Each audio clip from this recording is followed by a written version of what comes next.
Malam bukan hanya tentang gelap. Di balik sunyinya, ada rahasia yang tidak pernah kita mengerti. Di sebuah rumah sakit kecil, tempat di mana hidup dan mati bertemu. Kadang, batas itu tidak selalu jelas. Jaga malam.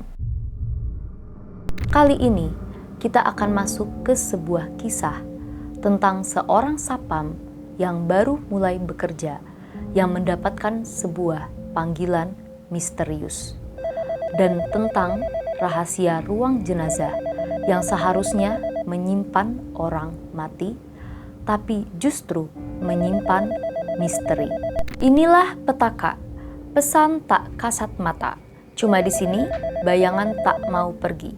Dari situlah Petaka mulai mengikuti.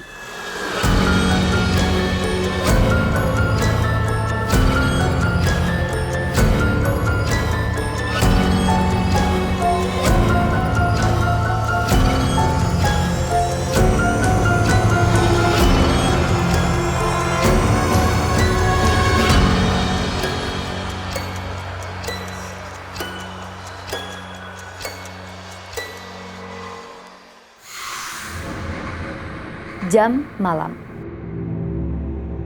Cerita ini datang dari seseorang yang berprofesi sebagai sapam. Di balik seragamnya, ia menyimpan kisah gelap yang setiap harinya membuat malam-malam yang ia jaga penuh dengan petaka. Suatu malam, di sebuah rumah sakit kecil di pinggir kota Semarang, terasa lebih sunyi dari biasanya. Hanya terdengar suara getaran penyejuk ruangan yang memecah kesunyian. Sesekali terdengar langkah kaki perawat yang berjaga. Anton, seorang sapam yang namanya disamarkan, baru saja diterima bekerja sebagai sapam, duduk di pos sambil menikmati secangkir kopi hitam panas. Ia bukan tipikal orang yang percaya pada hal-hal mistis. Baginya, semua cerita tentang rumah sakit berhantu hanyalah omong kosong untuk menakut-nakuti pegawai baru. Namun, di malam itu, ketenangannya tiba-tiba terganggu ketika telepon di mejanya berdering.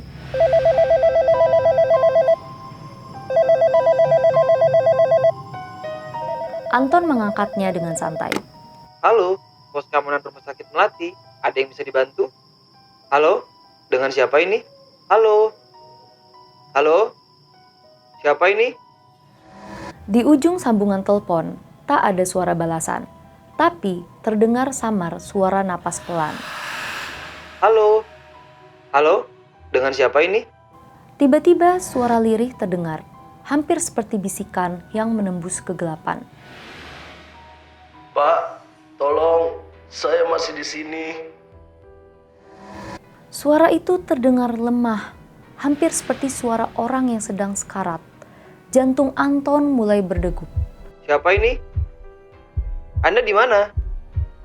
Boleh lebih jelas lagi nggak suaranya? Halo? Di ujung telepon, tidak ada jawaban lagi. Hanya ada suara napas yang semakin berat. Seolah seseorang sedang berusaha keras untuk berbicara. Karena tidak ada jawaban pasti, Anton menutup teleponnya dan berusaha mengaburkan pikiran buruknya. Ia memilih untuk keluar pos dan berpatroli ke beberapa titik ruang di rumah sakit itu.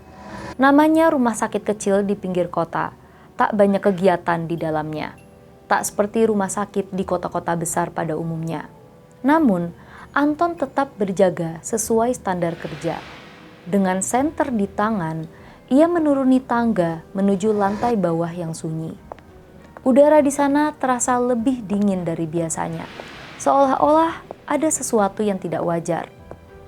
Saat tiba di depan ruang jenazah, Anton merinding tanpa sebab. Pintu ruangan itu sedikit terbuka, padahal menurut peraturan, ruangan itu harus selalu terkunci. Anton melihat ke dalam. Deretan lemari jenazah tampak tertutup rapi, kecuali satu di sudut ruangan yang pintunya sedikit terbuka.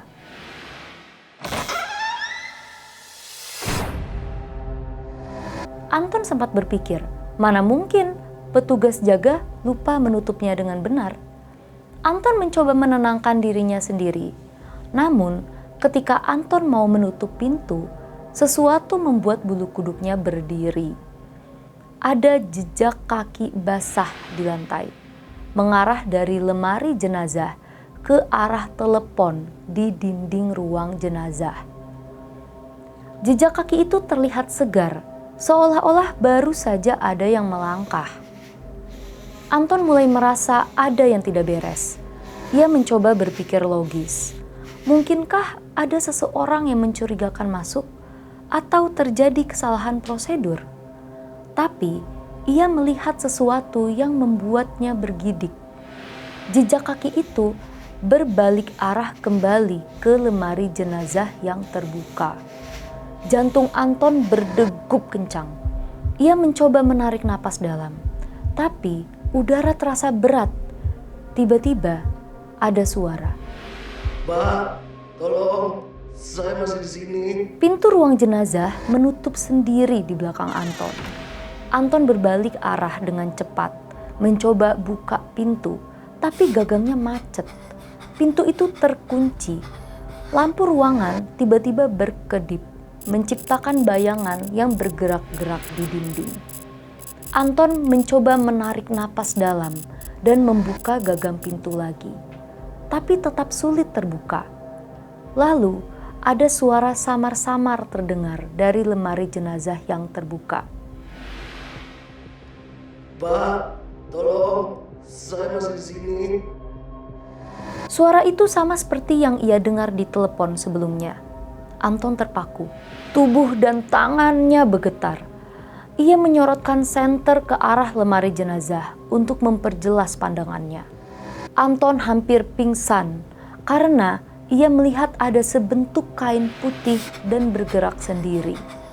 Tanpa pikir panjang, meski agak takut, Anton langsung menarik kain itu. Begitu terbuka, ia melihat ada wajah seorang pria tua dengan kulit pucat, dengan mata penuh ketakutan. Pria itu megap-megap, berusaha menarik napas. Dengan suara serak, ia berbisik. Saya belum mati. Anton tersentak. Ini adalah kesalahan prosedur. Pria itu masih hidup, tapi sudah dianggap meninggal dan dimasukkan ke dalam lemari jenazah. Dengan panik, Anton segera membopong pria tersebut keluar ruang jenazah dan membawanya ke ruang gawat darurat. Dokter jaga dan perawat langsung menangani pria tua itu yang ternyata masih memiliki denyut nadi lemah. Setelah penyelidikan lebih lanjut, ditemukan bahwa pria itu mengalami kondisi medis langka yang membuat detak jantungnya hampir tak terdeteksi. Tak heran, ia telah dinyatakan meninggal secara keliru oleh dokter sebelumnya. Anton yang awalnya tidak percaya pada kejadian aneh di rumah sakit, akhirnya menyadari sesuatu. Malam itu, ia tidak diganggu oleh hantu. Seandainya saja tadi ia tidak menerima telepon aneh yang membuatnya berpatroli, mungkin pria itu benar-benar akan mati beku di dalam sana. Namun, ada satu hal yang masih mengusik pikirannya. Siapa yang menelponnya tadi? Mengapa suaranya mirip sekali seperti lirihan suara pria tua barusan? Kalau memang pria itu yang menelpon, tidak mungkin bisa menelpon dalam keadaan sekarat di lemari jenazah kan? Dan jejak kaki basah di ruang jenazah tadi, dari mana asalnya? Sejak saat itu, setiap kali Anton melewati ruang jenazah, ia selalu merasa ada yang mengawasinya. Bahkan terkadang, di malam sunyi, ia mendengar suara bisikan lirih dari telepon di pos sapam. Pak, tolong, saya masih di sini, Pak.